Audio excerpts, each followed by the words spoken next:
So we're once again at the W balcony here in San Francisco. GDC is just starting, and I thought I'd ask Niklas here from Bitsquid, what are you doing here at GDC? Well, we're here to meet people, of course, but we're also giving 3 talks at the conference on different topics related to our engine. Anything I would understand if you explain it to me? Probably. The first one today is a talk on particle lighting. So it's how you can integrate particle with your regular lighting system so that you get full lighting and shadows on them, just as you do with other game objects. And then on Wednesday, I'm going to be talking about improving your pipeline, which is really about increasing the productivity of game developers and making sure that they can iterate quickly on their resources. And finally, we'll have a presentation on our rendering engine and how to use that on different platforms and in different configurations. So obviously you have close ties with Fat Shark and they've used your engine, but you're starting to branch out a little bit, and a few more developers are starting to use Bitsquid. Could you tell us something about that? Yeah, we actually have right now 10 different projects running on the engine, so it's quite many. Not all of them are announced, so I can't talk about all of them. But recently, for instance, we signed with Just Add Water, who is developing the Oddworld brand, and then they will do their future Oddworld titles on Bitsquid.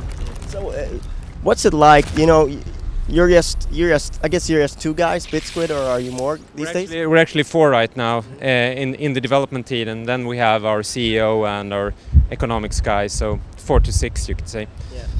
But you're trying to compete with the big guys, the Epics and etc. of the world. How's that panning out for you? And then what's the environment like for an engine developer these days?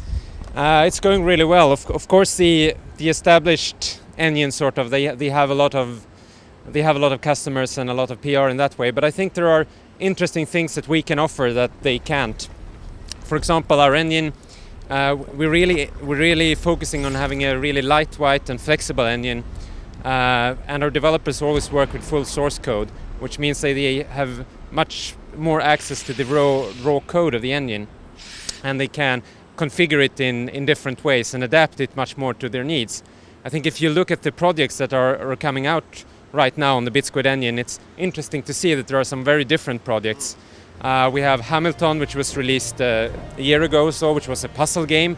Then we have War of the Roses, which is this first-person, third-person, full 3D game, showing really high-end effects and stuff like that.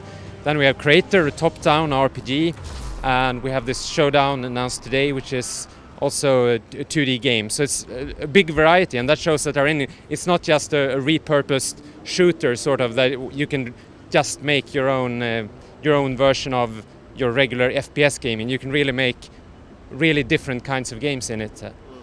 And I think that's one of our strong points. So is there any other strong point of the engine that you'd like to put forward, that you feel like this is where we're really one of the best in the world? Yeah, I think the flexibility of the engine, that it's completely data driven from throughout the entire engine. For example, the rendering pipe, which is part of what Tobias is going to be talking about on Thursday, you can really completely reconfigure it and run it as a forward renderer or a deferred renderer, whatever suits the game and the platform that you're working on.